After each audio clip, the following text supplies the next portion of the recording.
தொடர்ந்து உங்களோட நான் பேசுறேன். இப்போ லைஃப் எப்படி இருக்கு அப்படிங்கிறதுல நான் ஃபர்ஸ்ட் ஸ்டார்டிங்ல இருந்து போறேன். நல்லா லிசன் பண்ணீங்க, உங்களுக்கு கம்ப்ளீட்டா அப்படி ஒரு சேஞ்ச் கிடைக்கும். ஃபர்ஸ்ட்ல சொல்லிட்டு ஒரு புத்துணர்ச்சி கிடைக்கும், ஒரு புதிய ஆற்றல் கிடைக்கும், புது ரத்தம் உங்களுக்கு வரும். நீங்க இது வரைக்கும் போய்கிட்டு இருக்கிற ஒரு லைஃப்ல ஒரு சேஞ்ச் வரும். ஃபர்ஸ்ட்ல பாருங்க, நம்மளுடைய சின்ன குழந்தைகள் இங்க இருக்காங்க. முதல்ல நம்மளுடைய பிறப்பு ஒரு சிறு குழந்தையாக ஒரு வீட்டுல ஒரு ரோஸ் செடி நீங்க வச்சீங்கன்னா ஃபர்ஸ்ட் ஒரு ஃபிளவர் வரும் தானே. அந்த ஃபிளவர் வரும்போது எவ்வளவு சந்தோஷப்படுவோமோ அந்த மாதிரிதான் நம்ம எல்லாரும் உட்கார்ந்து இருக்கிற எல்லாருமே ஒரு சிறு குழந்தையா, அழகான கண்கள், அழகான பிஞ்சு விரைகள், நல்ல கால்கள், நல்ல காது, நல்ல ஒரு சின்ன அழகான முகம், அப்படியே உலகத்துக்கு பிரைட்டா கடவுள் நம்மளை ஒரு ஃபிளவரா ஒரு நல்ல மலர் வீசும் ஒரு குழந்தைய நம்மளை வச்சுட்டாரு. அதுக்கு பிறகு அந்த குழந்தையினுடைய உருவம் மாறி நம்ம என்ன பண்றோம், ஒரு வாலிப வயதை நம்ம அடைகிறோம். ஒரு இளம் வயது இப்போ நம்ம தோற்றம் மாறுது. ஒரு சின்ன குழந்தைகளுடைய தோற்றம் மாறி நமக்கு ஒரு வாலிப வயது வருது. நம்முடைய பேச்சு மாறுது, நம்முடைய நடவடிக்கைகள் மாறுது, நம்ம உடை பாவனைகள் எல்லாமே மாறுது. தொடர்ந்து நம்ம அதை தாண்டி வரும்போது படித்து விட்டு ஏதோ வேலைக்கு போய்விட்டு அல்லது ஏதோ தொழில் செய்துவிட்டு நம்ம இருக்கும் பொழுது நமக்கு வயதாகிறது. 21 திருமண வயதாகும் பொழுது நமது பெற்றோர் நமக்கு திருமணம் செய்து வைக்கிறார்கள். இந்த திருமணம் முடிந்து தொடர்ந்து நமது வாழ்க்கைக்குள்ள நம்ம பயணிக்கிறோம். சில பிளவரா வந்தவங்க ஒரு பிஞ்சா மாறி ஒரு காயா ஒரு டைம்ல வந்துட்டோம். நமக்கு திருமணம் ஆயிருக்கு, குழந்தைகள் பிறந்திருக்கு. இந்த குழந்தைகள்லாம் பிறந்து நமக்கு அவங்களுடைய நம்முடைய வாழ்க்கையும் பார்க்கணும், அவங்களையும் முன்னேற்றணும். அவங்களுக்கு நல்ல பள்ளி நல்லா செலக்ட் பண்ணி ஒரு பள்ளியில நம்ம சேர்க்கிறோம், அவங்களுக்கு வேலை வாய்ப்பை தேடி கொடுக்கிறோம். அவங்களுக்கு திருமண வயது வந்தோம்னா அவங்களுக்கு திருமணம் பண்ணி வைக்கிறோம். அவங்களுக்கு ஒரு வீடு கட்டி கொடுக்கணும் அப்படின்னு சொல்லி நம்மளுக்கு ஒரு நினைவு வருது. கஷ்டப்பட்டு ஏதோ பண்ணி அவங்களுக்கு ஒரு நிலத்தையும் வாங்கி கொடுத்து ஒரு வீட்டையும் வச்சு அவங்களுக்கு ரெடி பண்ணி நம்ம கொடுத்துச்சு. இவைகளை எல்லாம் பார்த்து நம்ம வரும்போது நம்மளுக்கு வயசாகுது. 50 தாண்டுது. 50 தாண்டும் பொழுது நமது தோற்றம்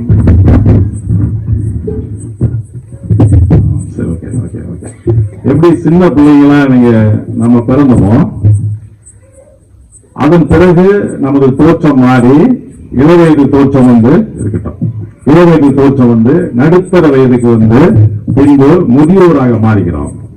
முதியோராக மாறும் பொழுது தலைமுடி நரைக்க ஆரம்பிக்கிறது, முகத்தில் சுருக்கம் வருகிறது, இரத்த ஓட்டம் மெதுவாக குறைகிறது, மூளை சிந்திக்கும் திறனை ஆற்றலை இழக்கிறது, நோய்வாய்ப்படுகிறோம். மூட்டு வலியோ இடுப்பு வலியோ சுகரோ பிரஷரோ ஏதோ ஒரு நோய் நம்மை தாக்கி இருக்கின்றது. தனிமைப்படுத்தப்படுகின்றோம். இப்படி நாம் கடந்து வந்த பாதையில் திடீரென ஒரு துணைவி, நமது இல்லத்து துணைவியார் நம்மை விட்டு கடந்து சென்றிருக்கலாம், அல்லது துணைவர் கடந்து சென்றிருக்கலாம், பிள்ளைகள் நம்மை விட்டு எங்கோ ஒரு வேலை வாய்ப்பில் ஒரு இடத்தில் இருக்கலாம். நாம் தனிமைப்படுத்தப்படலாம். இப்படி நாம் தனிமைப்படுத்தப்படக்கூடிய ஒரு சூழ்நிலை. முதலில் சிறு குழந்தைகளாக இருக்கும் பொழுது நாம் எங்கே பிறந்தோம், ஹாஸ்பிட்டல்ல பிறந்தோமா, வீட்டுல பிறந்தோமா தெரியாது. பணக்காரர் வீட்டுல நம்ம பிறந்தோமா, ஏழை வீட்டுல பிறந்தோமா தெரியாது. என்ன ஜாதியில பிறந்தோம், என்ன மதத்துல பிறந்தோம், எங்கே நம்முடைய பிறப்பு ஏற்பட்டதுங்கிறது நமக்கு தெரியாது. ஒரு பர்ஃபெக்டா ஒரு சைல்டா ஒரு ஃபிளவர் மாதிரி காட்டிலையும் பூக்கும் வீட்லையும் பூக்கும் ஒரு ஃபிளவர் மனவீசில ஃபிளவர் மாதிரி நம்ம பிறந்தவங்க அப்படியே சேஞ்ச் ஆகி நம்ம லைஃப் சேஞ்ச் ஆகி கடைசியில பாருங்க நம்ம லைஃப்ல இந்த முதியவர்களுக்கு அடுத்த கட்ட நமது உருவ அமைப்பு என்ன அப்படிங்கிற ஒரு கேள்விக்குறி. சின்ன பிள்ளைங்களா இருக்கும்போது வாலிப பையங்களை பார்ப்போம், நான் இவர மாதிரி ஆயிடுவேன், நல்ல யங்ஸ்டரா இருப்பேன், நல்லா ஓடுவேன் சாடுவேன். ஒரு சில சகோதரிகள் பெண்களை பார்க்கும்போது இவங்கள மாதிரி நான் ட்ரெஸ் பண்ணுவேன், இவங்கள மாதிரி அழகா இருப்பேன்னு சொல்லி சின்ன பிள்ளைங்க நினைக்கும். பட் அந்த பருவத்தை நம்ம வந்துடும். அது வந்த பிறகு திருமணத்தை பத்தி நம்ம நினைப்போம், திருமணமாகணும் ஒரு குடும்பமாகணும்னு சொல்லி. சரி, அதுவும் கடந்து போச்சு. போன பிறகு நம்ம பாட்டி தாத்தாவா மாறுவோம், வேற குழந்தைகள் வந்திருக்கோம். நம்ம பிள்ளைகள், என் பிள்ளை அங்க இருக்கு, என் மகன் அங்க இருக்கான், என் மகன் அங்க இருக்குது, நல்ல ஜாப்ல இருக்காங்க, செட்டில் பண்ணிட்டேன் அப்படின்னு நீங்க சொல்லிட்டு அதுக்கு பிறகு உங்க வாழ்க்கை நீங்க நினைச்சீங்கன்னா அடுத்த உறவு இருக்காங்க இல்லையே. நெக்ஸ்ட் நமக்கு உருவம் என்ன? எதை பார்த்து நம்ம ஆசைப்படுறது? எந்த உருவத்தை பார்த்து நம்ம ஆசைப்படுவோம்? கேள்விக்குறி தானே. இந்த கேள்விக்குறியோடு இருக்கின்ற ஒவ்வொரு நபருக்கும், ஒவ்வொரு தாய்மாருக்கும், இந்த கேள்விக்குறியோடு இருக்கின்ற ஒவ்வொரு சின்ன குழந்தைகளுக்கும், இந்த கேள்விக்குறியோடு இருக்கின்ற ஒவ்வொரு இளவயது பிள்ளைகளுக்கும், நடுத்தர வயதினருக்கும் நான் கொண்டு வந்திருக்கிறேன் ஒரு செய்தி. எப்படின்னு பாருங்க. விதைக்கிறவன் ஒருவன் விதைக்க புறப்பட்டா எங்கிருந்து புறப்படுவாரு? வீட்டுல இருந்து புறப்படுவாரு. வயல் எங்க இருக்கும்? வீட்டை ஒட்டி இருக்குமா? எங்கேயோ ஒரு இடத்துல இருக்கும். அதை பக்குவப்படுத்தி ஒரு பெட்டியில வச்சு அவர் சுமந்து போகும்போது ஃபர்ஸ்ட்ல அந்த விதைகள் என்ன ஆகுது? செதறி ஒரு இடத்துல உள்ளது. இம்மிடியேட்டா ஆகாயத்து பறவைகள் வந்து கேப்சர் பண்ணி கொண்டு போயிருது. நெக்ஸ்ட் அவர் கடந்து போறாரு. பாறை நிலம் வருது. அந்த பாறை நிலத்துல சில விதைகள் விழுது. அப்படி விழுந்த விதைகள் வளர ஆரம்பிக்குது. வேறுபட வழி இல்லாம அதுவும் டெட் ஆயிருது. தேர்ட் இன்னொரு இடத்துக்கு போறாரு. அங்க முள்கள் இருக்கு. அந்த முள் பகுதியில விதைகள் விழுது. அதுல விழுந்தது வளருது. முள் செடி நெருக்குது. அதுவும் டெட் ஆயிருது. கடந்து போய் வயல்ல கொண்டு போய் விதைக்கிறாரு. அது விளைஞ்சு 1, 10, 30, 60, 100 பலன் கொடுக்குது அப்படின்னு சொல்லி பைபிள் ஸ்டோரி எல்லாருக்கும் தெரியும். இப்ப நான் உங்களுக்காக இந்த செய்தியை நீங்க கொடுக்கணும், இந்த செய்தியை இந்த தெளிவுபுறம் தேர்வுல நீங்க பேசணும்னு ஐயா சொன்ன உடனே விதைகளை பக்குவப்படுத்தி ஒரு பெட்டியில் எடுத்துக்கிட்டு வழியில நான் செய்ய விடலைங்க.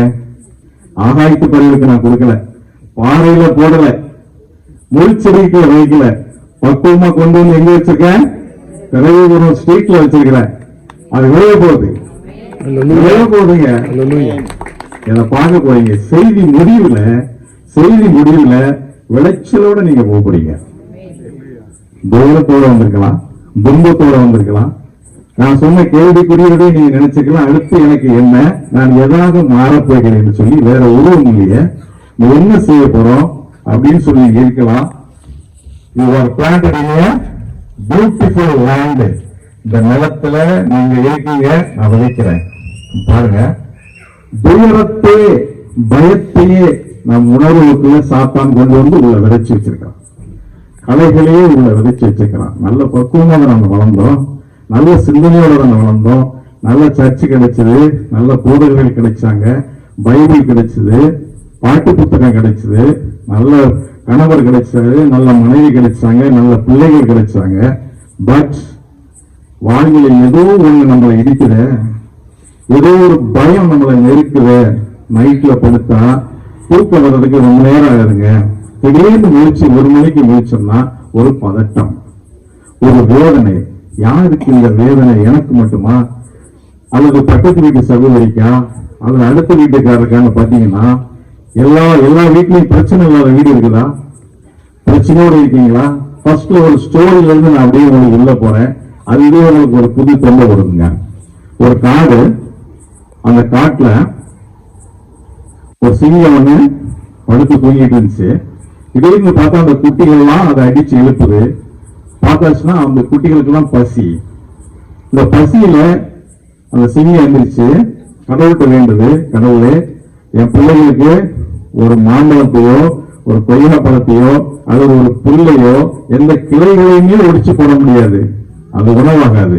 நான் எங்கேயாவது போய் வேட்டையாடி ஒரு மிருகத்தை கொண்டு வரணும், எனக்கு ஏதாவது ஒரு மிருகத்தை கொடுங்கன்னு சொல்லி சிங்கம் கிளம்பிடுச்சு. அடுத்து ஒரு காட்டை ஒட்டி ஒரு வீடுங்க. இந்த வீட்டுல ஒரு விவசாயி ஒருத்தர் வசிச்சுக்கிட்டு இருந்தாரு. அவரு தூங்கிட்டு இருக்கும்போது ஒரு பிள்ளைகள் அவங்க எழுப்பி, அப்பா ரொம்ப நாள் ஆச்சு, இந்த வேட்டையாடி மிருகங்களை கொண்டு வந்து எங்களுக்கு உணவு கொடுத்தீங்க, அது இப்ப ரொம்ப நாள் ஆச்சு, எங்களுக்கு எப்படியாவது இன்னைக்கு ஒரு மானோ முயலோ வேணும், நீங்க வேட்டையாடிட்டு வாங்க. இந்த பிள்ளைகள் அவரு ஒரு அம்பையும் எடுத்துக்கிட்டு வில்லையும் எடுத்து அவர் கிளம்பிட்டார். 2 பேரும் காட்டுக்குள்ள வர்றாங்க. ஒரு மான், சின்ன குட்டியாக பிறந்த ஒரு மான், அந்த காட்டுல துள்ளி விளையாண்டு உலகத்தையே ரசிச்ச ஒரு மான் நாளடைவுல கர்ப்பமாகி அது குட்டியை ஈனணும், குட்டியை பிரசவிக்கணும். இந்த டைம்ல அதுவும் காட்டில இருந்து கிளம்பி பிரசவிக்கிறதுக்கு ஒரு இடத்தை தேடி வந்து ஒரு மரத்தடியில வந்து நிற்குங்க. பிரசவிக்கக்கூடிய நேரத்துல வரக்கூடிய வழி அனைத்து தாய்மார்களுக்கும் தெரியும். இதை போன்ற ஒரு வலி உலகத்தில் எதுவும் ஈக்குவல் ஆகாது. பயங்கரமான ஒரு வலி, அந்த உணர்வு, அந்த வலி அந்த மானுக்கு வந்துச்சுங்க. இந்த மான் குட்டியை பிரசவிப்பதற்காக அந்த மரத்துல நின்றுட்டு இந்த வலது பக்கமா பார்க்கும்போது குட்டிகளுக்கு இறங்கி இருந்துச்சுல சிங்கம், அந்த சிங்கம் இருக்குங்க. சிங்கம் நின்றுட்டு நமக்கு நல்ல இறை கிடைச்சது, குட்டிகளை கொண்டு போய் கொடுக்கலாம்னு சொல்லி மானை அடிக்கிறதுக்காண்டி ரெடியா இருக்கு. இந்த பக்கம் திரும்புது, ஐயோ இந்த பக்கம் ஆபத்துல அப்படின்னு சொல்லி லெப்ட்ல திரும்பினா அந்த விவசாயி அம்பெடுத்து வீடு வச்சு நம்ம பிள்ளைகளுக்கு ஒரு நல்ல ஒரு விருந்து கொடுக்கலாம், இந்த மானை அடிச்சிடலாம் அப்படின்னு சொல்லி அவர் ரெடி ஆகுறாரு. மான் என்ன செய்யுங்க, ஏத்தாப்புல ஒரு இடத்துக்கு நகர்ந்து போகலாம் அப்படின்னு சொல்லி அதை மூவ் பண்ண போகும்பொழுது எடுத்த காட்டுல மூங்கில்கள் ஒன்னோடு ஒண்ணு உரசி தீப்பிடிச்சு காடு தீப்பிடிக்குது. எங்கே நான் போவேன்? ஒரு பக்கம் சிங்கம் ரெடியா இருக்கு, இந்த பக்கம் விவசாயி ரெடியா இருக்காரு, ஏத்தாப்புல தீ பிடிக்குது. பின்னோக்கி நான் திரும்பினா யாராவது ஒருத்தர் என்னை அசைவை பார்த்து தப்பிச்சு போறேன்னு நினைச்சு யாராவது என்னை கொண்டு வாங்க. நான் எதுக்கு இந்த உலகத்துல நான் பிறந்தேன்? ஏன் இந்த புள்ளி மானா பிறந்தேன்? இதற்காக நீங்க அழகான கொம்புகளை கொடுத்தீங்க, நல்ல அழகான கால்களை எனக்கு கொடுத்தீங்க. நான் ஏன் இப்படி காட்டுல ஓடி திரிஞ்சேன்? கடைசியில் எனக்கு இப்படி ஒரு வயிற்று ஒரு குட்டியும் கொடுத்து ஒரு வலியும் கொடுத்து இப்படி என்ன உயிர் போற நேரத்துல கொடுத்தீங்க. இறைவனே, என்னை ஏன் படைத்த? இதை எதுக்காக படைச்சீங்க சொல்லி நான் வேண்டும் பொழுது இறைவன் முன்னே தோன்றினார். உனக்கு கடமை என்ன? நீ செய்யக்கூடிய கடமை என்ன? உனக்கு வயிறு வலி கொடுத்தது நான், உனக்கு குட்டியை உன் வயிற்றுல கொடுத்தது நான், பிரசவிப்பதற்கு நான் துணை நிற்கிறேன். கண்ணை மட்டும் முடிக்க, கண்ணை மட்டும் முடிக்க, கண்ணை முடிச்சுங்க. இறைவனோட சொல்லி நம்ம கேட்கணும்ல, வேற எந்த சிந்தனையும் வரக்கூடாது இல்ல.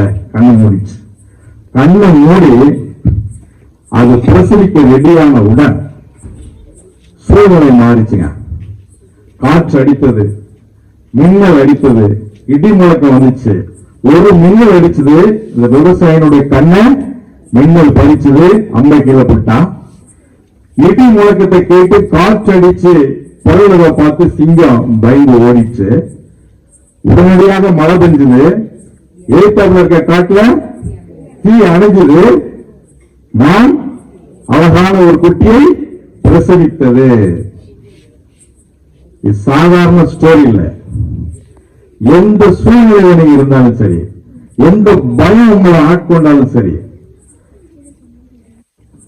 ஒரு மரண இறுதியான ஒரு கட்டத்துக்கு நீங்க போனாலும் சரி, இறைவனை நோக்கி நீங்க முழங்கால் படிட்டீங்கன்னு சொன்னா, உங்க கடமையை மட்டும் நீங்க செஞ்சீங்கன்னு சொன்னா, சூழ்நிலை மாற்றவர் ஏசப்பா ரெடியா இருக்காரு. நம்ம மறந்துடுறோம், நம்ம மறந்துடுறோம் இல்லையா? சூழ்நிலையை கண்டு பயப்படுறோம், சூழ்நிலையை கண்டு பயப்படுறோம். ஐயோ, ஒரு இடத்துல ஒரு பெண்ணை திருமணம் பண்ணி கொடுக்காங்க, நல்ல பையன் சொல்லி திருமணம் பண்ணி கொடுக்காங்க. ஒரு அம்மா கஷ்டப்பட்டு, அவன் குடிகாரனா இருக்கான், சீட்டு விளையாடுறான், அவன் எங்கேயே அலையிறான். ஒரு மருமகளை, நல்ல மருமகளை பையனுக்கு எடுக்காங்க. மருமகளுக்கும் மாமியாருக்கும் பிரச்சனை வருது. மாமியார் பொங்கி வச்சிருக்க சாப்பாட்டை மருமக சாப்பிட மாட்டேங்கிறான். மருமக பொங்கி வச்சத மாமியார் பார்த்து உப்பு இல்லை, அது இல்லை, இது சொல்லி நான் சாப்பிட மாட்டேங்கிறாங்க. இப்படி இருவருக்கும் பிரச்சனை, கணவனும் மனைவிக்கும் பிரச்சனை. பிள்ளைகளை படிக்க சொல்றாங்க, நல்ல ஸ்கூல்ல சேர்க்கிறாங்க. பிள்ளைகளை படின்னு சொன்னா பிள்ளைகளுக்கு கோபம் வந்துருது. செல்போனை அவங்க கையில இருந்து பிடுங்க முடியல. இப்படி ஒரு போராட்டமான ஒரு வாழ்க்கைங்க. சரி, பணத்தையாவது சம்பாதிப்போம், நம்ம வேலையை போய் நல்ல கூலியாவது பெறுவோம்னு சொல்லி வேலைக்கு போனீங்கன்னா, வேலைக்கு போற இடத்துல உங்களுக்கு கூலியும் கிடைக்காது. காலையிலிருந்து நைட் வரைக்கும் நீங்க போராடி அங்க வேலை செஞ்சுட்டு இங்க வந்தீங்கன்னு சொன்னா, வீட்டுல நீங்க சமையல் பண்றது, வீட்டுல எல்லாருக்கும் உங்களுதான் எதிர்பார்த்து இருப்பாங்க, யாரும் உங்களுக்கு உதவுறதுக்கு ஆள் இருக்காது. இப்படி எல்லாம் பாத்தீங்கன்னு சொன்னா, கணவர் சொல்ல பேச்சு கேட்க மாட்டாரு. கணவர் சதா குடிச்சிட்டு வந்துருவாரு. வேலை பார்த்து சம்பளம் கிடைக்கும், ஒரு 500 ரூபாய் கிடைக்கும், 300 ரூபாய்க்கு குடிச்சிட்டு வந்துருவாங்க. குடிக்கிறதோடு மட்டும் இல்ல, இங்க ஹோட்டல்ல சாப்பிட்டு அதையும் செலவு பண்ணிட்டு வந்துருவாங்க. இப்படி எல்லாம் ஒரு கொடுமை. இதனால நம்ம என்ன செய்யறோம்? பைபிள் எடுத்து புரட்டுறோம், கோயிலுக்கு போறோம், முழங்கால் போடுறோம், எல்லாம் பண்றோம். But no change. ஒரு சதவீதம் கூட எனக்கு மாற்றம் இல்லையே. ஏன் இந்த கடவுள் என்னை இவ்வளவு கஷ்டத்துல என்னை படைச்சு வச்சிருக்காரு? எல்லா எல்லா கன்வென்ஷன் கூடத்துக்கும் போறேன், நான் முதல்ல ஆலயத்துக்கு போறேன், நல்லா வேதம் வாசிக்கிறேன், என் பிள்ளைகளை வழிநடத்துறேன். பட் என் பிள்ளைகளை நான் எங்கேயோ கொண்டு போகணும், எந்த இடத்துல அவங்க ஒழுங்கா வைக்கணும்னு சொல்லி நினைக்கிறேன். ஆனா எனக்கு பணம் இல்லை, எனக்கு சொந்த வீடு இல்லை, நான் வாடகை வீட்டிலே இருக்கிறேன், அல்லது சொந்தமா ஒரு வீடு கட்டினேன், பக்கத்து வீட்டுக்காரங்க என்னை குடியிருக்க விட மாட்டேங்காங்க. Any time problem. நம்ம எல்லா பிரச்சனைகளும் சந்திச்சுட்டு இருக்கும்போது ஒரு சால்வ், நான் ஃபர்ஸ்ட்ல கொண்டு வந்தோம்ல சீடு விதை, அதை நான் விதைக்கிறேன் பாருங்க. கலங்காரங்க, கலக்கமே இருக்கக்கூடாது, பயம் இருக்கக்கூடாது. எவ்வளவுக்கு எவ்வளவு உங்க முகத்தை பிரகாசமா மாற்ற முடியுமோ அதுக்கு தான் நான் வந்திருக்கிறேன். இந்த 1 hour நான் உங்களோட கூட இருந்துட்டு நான் போகும்போது திரும்ப நீங்க இந்த செய்தியை நீங்க வலுவான ஒரு செய்தியா நீங்க ஏற்று உங்க இருதயம் பலப்படும்.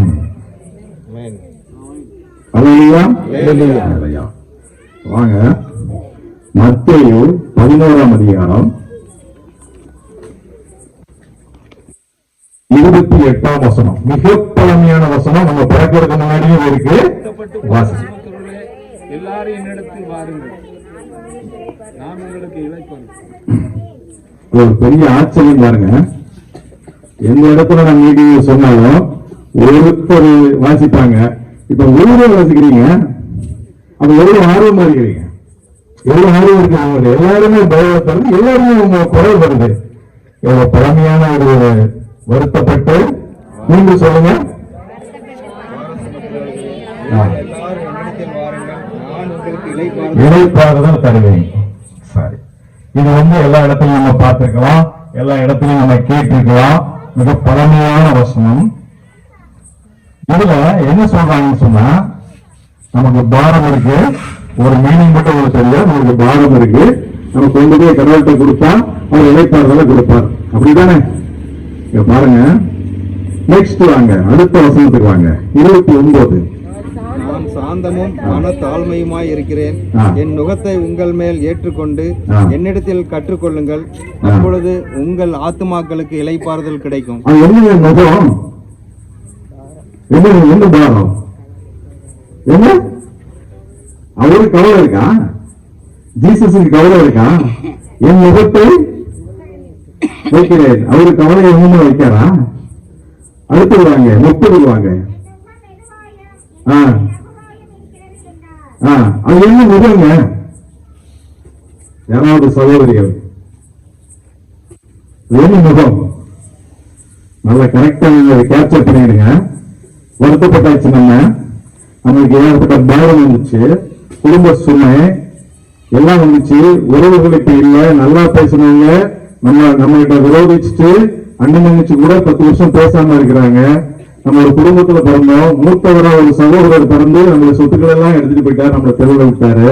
நம்மளோட இடத்துல திருமணம் பண்ணி கொடுத்தாங்க, திருமணம் பண்ணி கொடுத்த இடத்துல மேலும் வரதட்சணை கேட்டு நம்மளை அடிமையா நடத்தினா, மேற்கொண்டு நீ பணம் வாங்கிட்டு வா வீட்டுன்னு சொல்லி நம்ம பேரண்ட்ஸ் வந்து கேட்கும் பொழுது அவங்க இந்த பணம் எப்படியா சமாளிச்சு வாழ்ந்துகள். இப்ப எத்தனை சகோதரிங்க வருத்தப்பட்டு நம்ம பாரம் சுமக்கிறோம், அவர்கிட்ட கொடுக்கிறோம், அவங்க ஒரு முகத்தை நம்ம மேல வைக்கிறாரு. என்ன முகம் அது? சொல்ல முடியுமா? சொல்ல பாருங்க, இந்த விலைதான் உங்களுக்கு வளர போகுதுங்க. இந்த விலைதான் விழுந்து வளர போகுது, நெல்மணியா. அது என்ன கொடுக்க போகுது? பலன் தர போகுது. பாருங்க, ஃபர்ஸ்ட்ல நல்லா நீங்க கவனிங்க, உங்களுக்கு புரியும். ஃபர்ஸ்ட்ல நம்ம என்ன பண்ணுவாங்க, வாகனம் கண்டுபிடிக்கிறதுக்கு முன்னாடி நடைபயணமா போவாங்கல்ல, ஒரு இடத்துல இருந்து இன்னொரு இடத்துக்கு. நான் சொல்றேன், இப்ப தூத்துக்குடி இருக்குது, நம்ம அந்த இடத்துல இருக்கிறோம், அங்க போய் ஒருத்தர் கடையில வியாபாரம் பண்ணணும். இப்ப என்ன செய்வார்னா, இங்க உள்ள பொருட்களை சேகரிச்சு தலையில வச்சுட்டு இங்க நடப்பாருங்க. நடந்து போகும்போது இடையில இருந்து இருக்குது, ஏறம் இருக்குன்னு வைங்க, ஏறம் வரைக்கும் நடந்து போகும்போது பாரம் அவருக்கு அழுத்தம். என்ன செய்வாரு, அங்க ஒரு சுமை தாங்கி கல், சுமை தாங்கிய கல் பார்த்துக்கிட்டீங்க, பெரியவங்களுக்கு தெரியும். அந்த சுமை தாங்கிய கல் இருக்கும், அந்த கல்ல ஒரு பிளாட்டா வச்சு 2 தூண் வச்சிருப்பாங்க. அதுல கொண்டு போய் அந்த பாரத்தை இறக்கி வச்சுட்டு அவர் கொஞ்சம் இளைப்பாருவாரு, தண்ணி குடிப்பாரு, உணவு கொண்டு போல சாப்பிட்டு மீண்டும் நடப்பாரு. மீண்டும் போகும்போது அங்கே புதுக்கோட்டை பக்கத்துல மீண்டும் இதே போல ஒரு சுமை தாங்கிய கல் இருக்கும், அங்கே போய் இறக்கி வைப்பாரு. அதுக்கு பிறகு ஒரு இலை பாரிட்டு கொண்டு போவார். இது ஃபர்ஸ்ட். இந்த மனிதன் பெறக்கூடிய பாட்டை கண்டு மீண்டும் என்ன பண்ணாங்கன்னா கோவேரி கழுதையை யூஸ் பண்ணாங்க. இந்த கோவேரி கழுதையில சுமைகளை ஏற்றி வச்சுட்டு இவங்க அது கூட நடந்து போவாங்க. அந்த கோவேரி கழுதை இந்த சுமைகளை சுமந்து கொண்டு போகும். ஆனாலும் இவர்கள் நடக்கணும்ல. கோவேரி கழுதை இன்னொரு கழுதை கூட இன்னொன்று ஏறி போனாலும் அது சரி வராது, இது சுமையை கொண்டுட்டு எங்கேயாவது போயிடும். அதனால அதை டைரக்ஷன் பண்ணணும்ல. அதனால அதுவும் நடந்து போனாங்க. அதுவும் அவங்களுக்கு சிரமமா இருந்துச்சு. என்ன பண்ணாங்க, மாடு இருக்குல்ல, மாடு ரெண்டையும் கொண்டு வந்து, இதுலதான் இருக்குங்க இந்த நுகத்தை நான் சொல்றேன், 2 மாட்டை கொண்டு வந்து ஒரு வண்டியை கண்டுபிடிச்சாங்க. எவ்வளவு பாரம் ஏற்ற முடியுமோ வண்டியில ஏத்துனாங்க. 2 சக்கரம் வச்சு அச்சாணி வச்சு அந்த வண்டி மாட்டு வண்டி பார்த்துக்கீங்கல்ல, நேரமா வச்சு அதுல 2 மாட்டை நிப்பாட்டி பாரத்தை ஏற்றிட்டு 2 மாட்டுக்கு இடையில ஒரு கம்பு இருக்கும் பாத்தீங்களா, நோக்கால்னு சொல்லுவாங்க. நோக்கால் அதுதாங்க முகம். அந்த நுகக்கால் தான் நோக்காலா மாறிச்சு, மருவி நோக்காலா மாறிச்சு. 2 மாட்டையும் இணைக்கிறதுக்கு மேல வைப்பாங்க. மேல வச்சு அது ஒரு நோக்கால் குச்சி அதை சொருவாங்க. சொருகி மாட்டை அந்த வண்டியோட இணைச்சிட்டு மாட்டு வண்டியை விட்டுறவரு மாட்டு வண்டியை ஏறி உட்கார்ந்து கையில பிடிப்பார். அதுவரைக்கு அந்த மாட்டுக்கு தன் மேல் வைக்கப்பட்டிருக்கின்ற முகம் பாரமாக இருக்கும். அதை நினைத்து அது இவ்வளவு பாரமா நினைச்சிட்டு இருக்கும்போது அந்த வண்டியை ஸ்டார்ட் பண்ணும்போது, இந்த மாடுகள் இழுக்க ஆரம்பிக்கும் போது பேக்ல என்ன இருக்கு, மிகப்பெரிய பாரம் இருக்கு. அது இழுக்கும். அது இழுத்துக்கிட்டு போகும்பொழுது நினைக்கிறோம், இங்க இருந்து தூத்துக்குடிக்கு போனோம், நம்ம எப்படி எல்லாம் இழுத்து எவ்வளவு கஷ்டப்படுறோம். அங்க போய் சேர்த்தாதான் வண்டிக்காரர் வண்டி விட்டு இறங்குவாரு, மாட்டை அழுத்துட்டு பாரத்தை இறக்குவாங்க. அது வரைக்கும் நம்மளுக்கு பாரம் இருக்குது. இப்போ ஜீசஸ் சொல்றது நான் சொல்றேன், வருத்தப்பட்டு பாரம் சுமக்கிறவர்களே என்னிடத்தில் வாருங்கள், நான் உங்களுக்கு இளைப்பாறுதல் தருவேன். அதோடு முடிஞ்சு போச்சு. நெக்ஸ்ட் என்ன சொல்றாரு, என்னுடைய முகம் இலகுவா இருக்கிறது. அந்த முகம் தாங்க அந்த மாட்டு மேல சுமத்திருக்கிறது. இப்ப நம்ம போயிட்டோம், போய் கடவுள்கிட்ட போய் நம்பிட்டாச்சு, கடவுளே எனக்கு பாரம், இவ்வளவு பாரத்தை நான் இழுத்துட்டு வரேன், குடும்ப சுமையை நான் இழுத்துட்டு வரேன், இந்த எனக்கு ஒரு இளைப்பாறுதல் கொடுக்க மாட்டேனா அப்படின்னு சொல்லும் பொழுது ஒரு முகத்தை கொடுக்கிறாரு. என்ன முகம்? நம்மளுக்கு ஒண்ணு சுமத்துறாருங்க. என்ன சுமத்துறாரு? என்ன சுமத்துறாரு? என்ன கேட்க, என்ன முகத்தை அவர் சொல்றாரு? நான் சொல்லிடுறேன். கோபம் இருக்குதா? எரிச்சல் இருக்குதா? பொறாமை இருக்குதா? பண ஆசை இருக்குதா? மதுபானம் இருக்குதா? பீடி இருக்குதா? சிகரெட் இருக்குதா? புகையில யூஸ் பண்றியா? பணத்தை சம்பாதிச்சுட்டு அடுத்தவனை வெறுக்கிறையா? கூட பிறந்த அண்ணன் தம்பி கூட பேசாம இருக்கிறியா? அக்கா தங்கச்சி கூட பேசாம இருக்கிறியா? யார் உன்னை கோபப்படுத்தினாலும் அதை வந்து நீ கடந்து போக முடியாம அவங்கள்ட்ட சண்டை போட்டு நீ அவங்களோட பொறாமையை சம்பாதிச்சு கோப உணர்ச்சியோட இருக்கிறியா? இவங்களையெல்லாம் வெளியே வச்சு நல்ல மனிதனாக வாழ சொல்லி ஒரு லகுவான ஒரு சுமையை கொடுக்கிறார். இந்த சுமையை நம்ம ஏற்றுக்கிட்டோமா? எதை எடுத்தாலும் நம்ம வந்து நான் தான் சரி, நான் தான் நன்றாக வாழ்றேன், நான் தான் பைபிள்படி நடக்கிறேன், அவங்க எல்லாம் விரோதமா நடக்கிறாங்க அப்படின்னு நீங்க சொல்லும் பொழுது ஃபர்ஸ்ட்ல பாரடைஸுக்குள்ள பிரவேசிச்சு யாரு? காலையில வெறியூர் நம்ம வேணுமா? அவரோட நீதிமன்ற கருதப்பட்டவரெல்லாம் அவங்க பாரடைஸுக்குள்ள போனாங்களா? லாஸ்ட் டைம்ல முந்தினவர் பிந்தினவராகவும் பிந்தினவர் முந்தினவராகவும் இருப்பாருன்னு சொல்லியிருக்காருல்ல. அதை பாருங்க.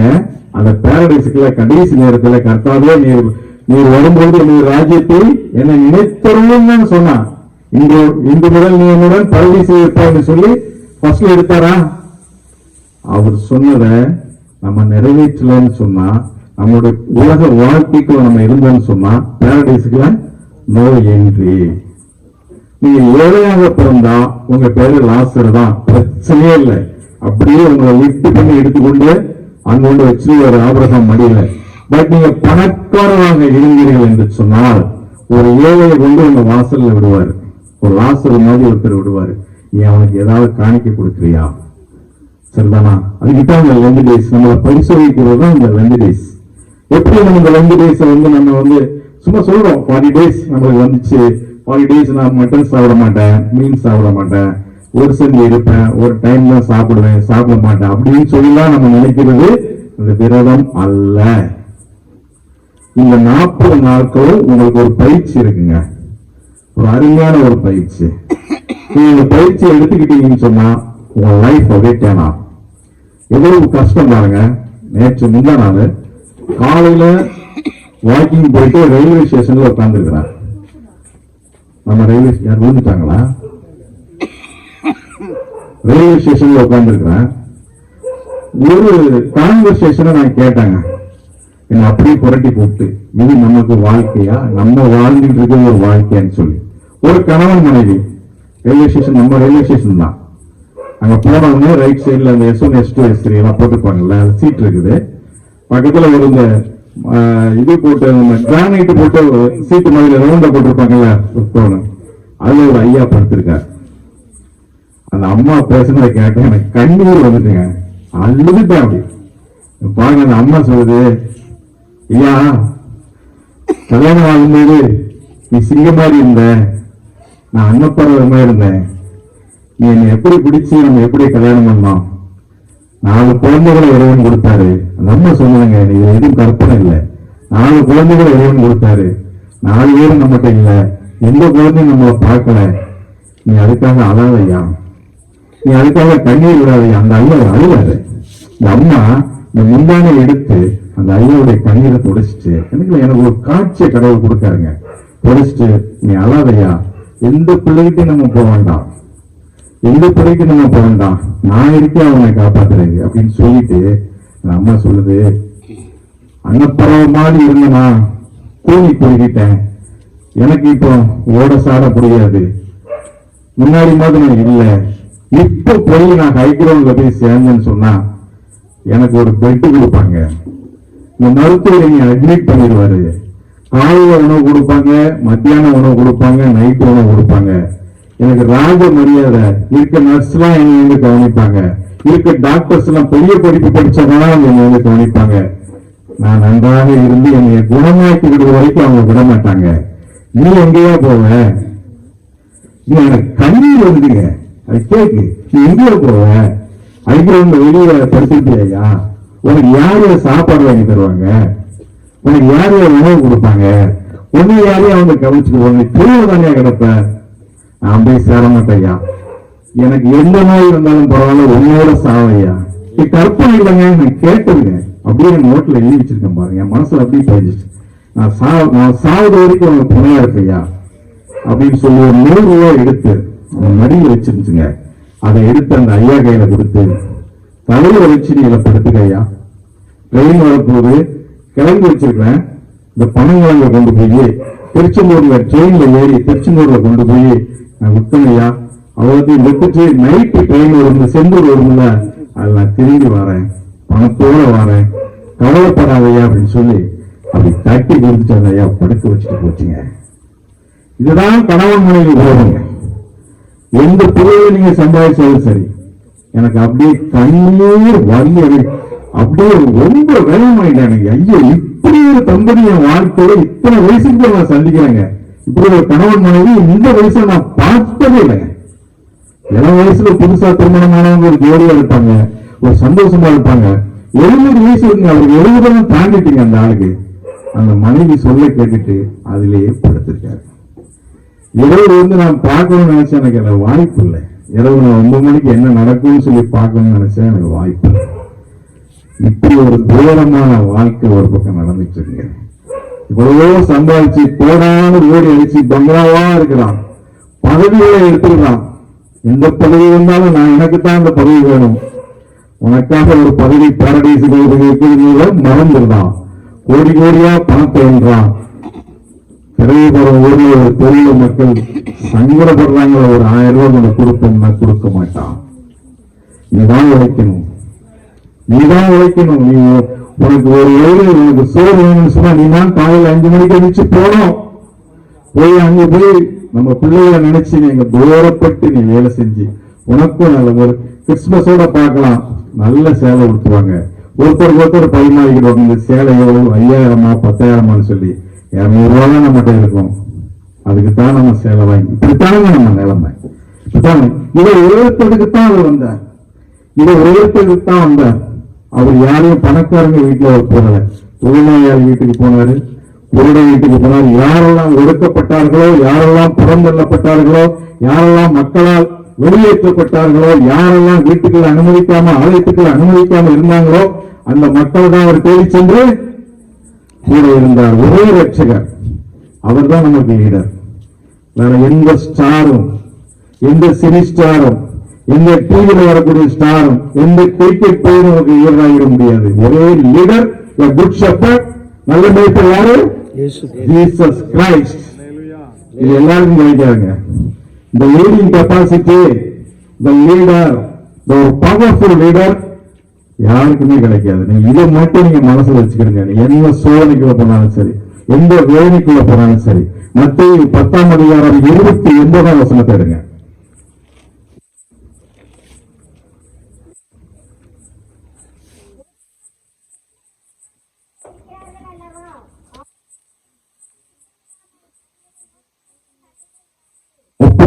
வசனம். ஆதலால் பயப்படாதிருங்கள், அநேகம் அடைக்கலான் குருவிகளை பார்க்கிலும் நீங்கள் விசேஷித்தவர்களாயிருக்கிறீர்கள். இது வேற ஒண்ணும் இல்ல. இது அர்த்தத்தையும் பாருங்க. வலையை விரிப்பாங்க, அடைக்கலான் குருவிகளை பிடிப்பாங்க, பிடிச்சு கொண்டு போய் ஒரு காசுக்கு 2 வித்துருவாங்க. ஆனாலும் அவருடைய சித்தம் இல்லாமல் ஒண்ணு அந்த வலையில விழாது. உங்களுக்கு சாத்தான் வலை விரிச்சு வச்சிருக்கிறான், உங்களை பிடிச்சு கொண்டு போய் அங்க வந்து சேல்ஸ் பண்றதுக்கு. எங்க அவனுடைய கோட்டையை கொண்டு போய் சேல்ஸ் பண்ணி அங்க என்ன இருக்கும்? மதுபானம் இருக்கும், பீடி சிகரெட் இருக்கும், விபச்சாரம் இருக்கும், கோபம் இருக்கும், கொள்ளை இருக்கும், திருடு இருக்கும், பொறாமை இருக்கும், எரிச்சல் இருக்கும். அத்தனை ஆவிகளுக்குள்ள கொண்டு போய் நம்ம அடைக்கிறதுக்கு வலையை விரிச்சிருக்கிறான். அவர் இஷ்டம் இல்லாமல் விளையாடிங்க இல்லைங்களா, பறந்துகிட்டே இருக்கும். அந்த வலையில் நம்ம விட மாட்டாங்க, வலையில விட மாட்டோம். எப்படின்னு பாருங்க. ஒருத்தர் இந்த புறா இருக்குல்ல, இந்த புறா பிடிக்கிறவர் வந்து எனக்கு தெரியும். இந்த புறா பிடிக்கிறவர் ஒருத்தர் வந்து எனக்கு தெரியும். ஒரு நாள் பஸ்ல போயிட்டு இருக்கிறேன். பஸ்ல போயிட்டு இருக்கும்போது லாஸ்ட் சீட்ல அவங்க உட்கார்ந்து இருந்தாரு. வலைகள் இருந்துச்சு. அப்புறம் அவர்கிட்ட கேட்டேன், எங்க போயிட்டு வரீங்கன்னு. புறா பிடிச்சிட்டு வரேன் சார். அப்புறம் எப்படி பிடிப்பீங்க அப்படின்னு சொல்லி கேட்டேன். அவர் சொன்னாரு, அவர் சொன்ன விதம் நான் நினைச்சே பார்க்கல. பையில இருந்து ஒரு புறா எடுத்து என்னை காமிச்சாரு. 2 கண்ணையும் ஊசிகள் வச்சு தச்சிருக்காருங்க. 2 கண்ணையும் எனக்கு அதை பார்த்தாலே ரொம்ப ஹார்ட்ல உண்மையாச்சு. 2 கண்ணையும் தச்சு, சார் என்னங்க பண்ணுவீங்கன்னு கேட்டா, வலையை விரிச்சு அதில் விட்டு இறைய போட்டுருவேன். இந்த பொருட்டு புறா மீன் நீங்கிட்டு இருக்கும். அங்க இருந்து சில புறாக்கள் ஒரு 50 புறாக்கள்கிட்ட வரும். இதை பார்த்தோம்னா நம்ம இனம் இங்க நிற்குது, ஏதோ ஒரு இறையில தேடிட்டு மேய்ஞ்சிட்டு இருக்குதுன்னு சொல்லி அப்படியே இறங்கிடுவோம். இறங்கின உடனே இவர் போய் வலையை சுருட்டி ஒரே டைம்ல 50-60 புறாக்களை நான் பிடிச்சிருவேன். அவர் சொன்னது, ஒரு நபர் இங்க குருடா இருந்தால் போதும், ஒரு நபர் கண்கள் தைக்கப்பட்டு சாத்தானுக்கு இடம் கொடுத்தால் போதும், அப்படியே வில்லேஜை கேப்சர் பண்ணிட்டு போறதுக்கு சாத்தான் ரெடி. ஒரு மனிதர் குடிக்க அடிமையாக இருந்தால் போதும், ஒரு மனிதர் புகையை விட்டால் போதும். சின்ன குழந்தைகளும் எல்லாரும் பார்ப்பான். சாத்தானுடைய வேலையே அதுதான். யாரையும் பாரடைஸ்க்கு விடக்கூடாது. எல்லாரும் முயற்சி பண்றாங்க, ஜெபிக்கிறாங்க, எல்லாரும் ஜெபிக்கிறாங்க, எல்லாரும் பாட்டு பாடுறாங்க, எல்லாரும் தேவன் நோய்க்கு போயிட்டு இருக்காங்க. விடாத. ஒரு மனிதன் நீ குருடாக்கு, ஒருத்தங்க போதுங்க, ஒரு ஆளு இருக்கிறீங்கள, இன்க்ளூடிங் மைசெல்ஃப், நான் போதிக்கிறதுனால ஃபர்ஸ்ட் நான் வந்து நல்ல நீதிமன்றம் சொல்லணும். நம்ம எல்லாருமே அதனால உங்க ஃபேமிலிக்கு ஒருத்தர் தானே, எல்லாருமே உங்க ஃபேமிலியை ரன் பண்ணிட்டு இருக்கவங்க தானே. நீங்க நான் வேற இல்லையே, எல்லாருமே இன்க்ளூடிங் மைசெல்ஃப். நம்ம என்ன செய்யணும், நானே குருடாயிட்டா கூட அல்லது யாரு சாத்தா நம்ம கண்ணை தச்சுட்டாங்கன்னா என்ன வச்சு என் ஃபேமிலியை விட்டுடுவான். உங்க தெருவில் இருக்கிற ஒரு அம்மா, ஒரு ஐயா, ஒரு சகோதரன், ஒரு சின்ன பையன் ஒரு சின்ன இதுல மாட்டிட்டாங்கன்னா அவரை வச்சு டோட்டலா கொலாப்ஸ். இதை மட்டும் நீங்க நினைச்சுக்கிறீங்க. அடைக்கலாம் குருவி மாதிரி ஃபிளைங்ல இருக்கணும். கீழே உள்ள குருட்டு புறாவை பார்க்க கூடாது, யாரையும் பார்க்க கூடாது.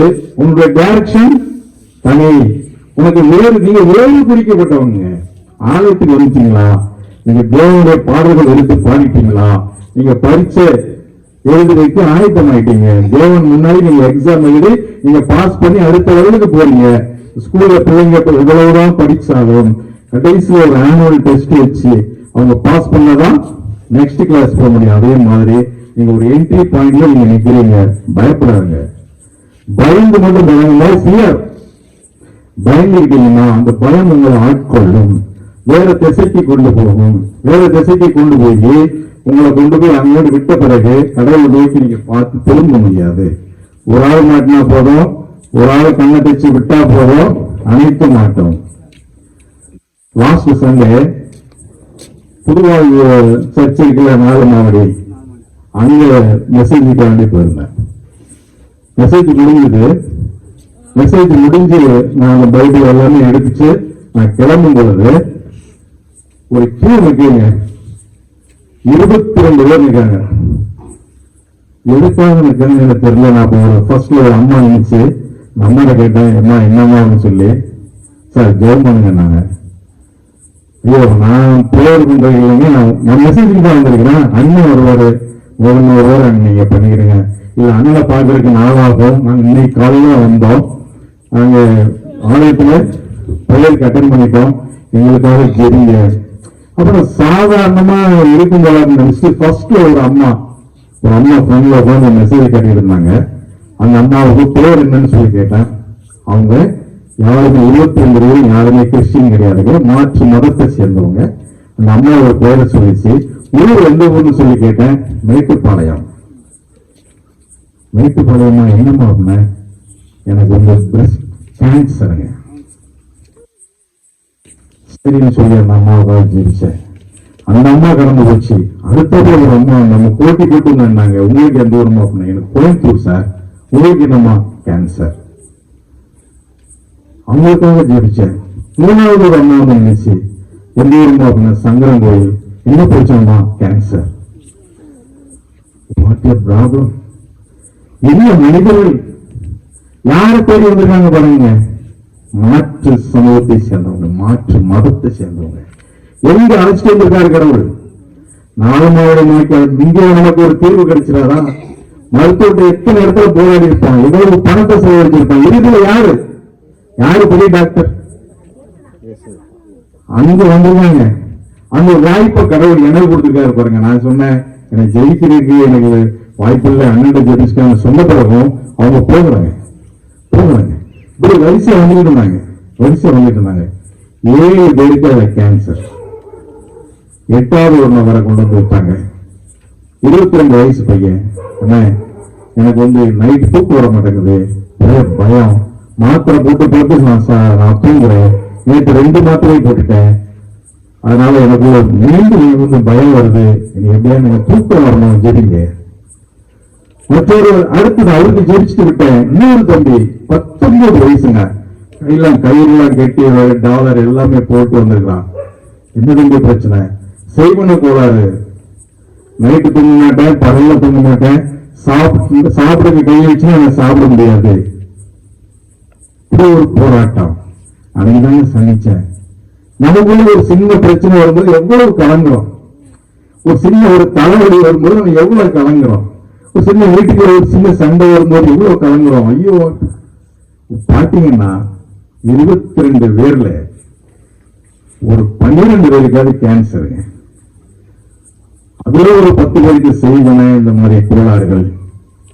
இவங்களுக்கெல்லாம் ஜெபிக்கிறதுக்கு கடவுள் வந்து எனக்கு ஒரு வாய்ப்பு கொடுத்தாரு. நான் அதுக்கு பிறகு அவங்க என்ன நம்ம எவ்வளவு அற்புதமா வச்சிருக்காரு, எவ்வளவு அற்புதமா, அதையா எவ்வளவு அற்புதமா வச்சிருக்காரு. இந்த நிமிடத்துல நம்முடைய மூச்சு போயிட்டு வந்துட்டு இருக்கா, அந்த ரத்த ஓட்டம் நல்லா இருக்கா, நம்ம அந்த இப்ப புவியீர்ப்பு சக்தியில உள்ள உட்கார்ந்துருக்கோமா, சேர்ல உட்கார்ந்துருக்கோமா? இதே நேரம் எத்தனை பேர் ஐசியூல இருக்காங்க, எத்தனை பேர் பிளட் பேங்க்ல போய் குரூப் ரத்தம் கிடைக்காம ஓடிட்டு இருக்காங்க, எத்தனை பேர் இந்த நிமிடத்துல ஆக்சிடென்ட் ஆகி 108ல போயிட்டு இருக்காங்க, எத்தனை பேர் அடக்கம் முடிந்து துக்க நிகழ்ச்சி கூட்டம் கொண்டாடி கொண்டிருக்கிறார்கள். ஆனால் நாம் இந்த இடத்துல இருக்கோம்னா ஒரு பெரிய ஒரு பிளஸிங். இது போதும். இந்த நிமிடத்தை நம்ம உயிரோடு இருக்கிறோம். நீங்க என்னைய பாக்குறீங்க, உங்க கண்ணு என்னைய பாக்குது, உங்க செவி என்னுடைய செய்தியை கேட்குது, உங்க உள்ளம் உயர்கிறது, உங்களுடைய இருதயம் பலப்படுகிறது, உங்களுடைய பயம் போகிறது, நடுக்கம் மாறுகிறது, உங்களுடைய சிட்டிங் உறுதியாகிறது, நீங்க எழுந்து போகும்போது உங்க ஸ்டாண்டிங் உறுதியாகிறது, உங்க வாக் நீங்க வைக்கக்கூடிய ஸ்டெப் பியூட்டிஃபுல்லா இருக்கு. இதெல்லாம் மாறும் அப்படின்னு சொன்னா இதே நேரத்தில் எவ்வளவு பேர் எவ்வளவு சங்கடத்துல இருக்காங்க. நம்ம எல்லாம் கொடுத்து வச்சவங்க, நீங்களும் நானும் கொடுத்து வச்சவங்க. அதனால பயப்படாதீர்கள். உங்கள் பயமே உங்களை கொண்டு போய் எங்கேயாவது கொண்டு போய் சேர்த்துரும். எப்ப நீங்க விழிப்பாருங்க. நான் ஃபர்ஸ்ட்ல சொன்னதுல இருந்து ஒரு சீடு போட்டிருக்கேன். ஆதியாகமம் 2:7 எடுங்க.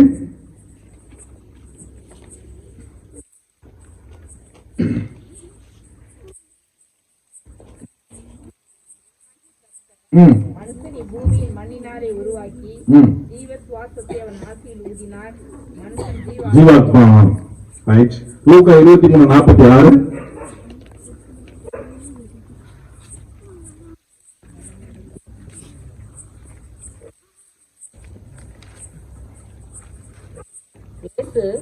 பிதாவே, உம்முடைய கைகளில் என் ஆவியை ஒப்புவிக்கிறேன் என்று மகா சத்தமாய் கூப்பிட்டு சொன்னார். இது ரெண்டுக்கு ஏதாவது ஜாயிண்ட் இருக்குதா? ஆதியாகமம் 2:7க்கும் லூக்கா 23:46 ஏதாவது சம்பந்தம் இருக்குதா? இருக்கா? சொல்லலாமா? ஜீவனை யார்கிட்ட வாங்கினாரு? யார்கிட்ட வேண்டவர் பண்ணாரு? பிதாவிடத்துல வேண்டவர் பண்ணாரு. சாத்தான் வேண்டவர் பண்ணிருக்காரு. இடையில சாத்தான் வழிமுறையில தான் நடந்தாரா? இல்ல. சரி, ஒவ்வொரு மனிதனுக்கும் கிறிஸ்தவனா பிறந்துச்சியா? ஜீவ சுவாசம் யாருக்குரியது? இப்ப நம்ம சுவாசிட்டு இருக்கிறது யாருக்குரியது? கர்த்தருக்குரியது. இப்ப அது நம்மளுடைய சொந்த திறமையினால உட்கார்ந்துருக்கோமா? இல்ல.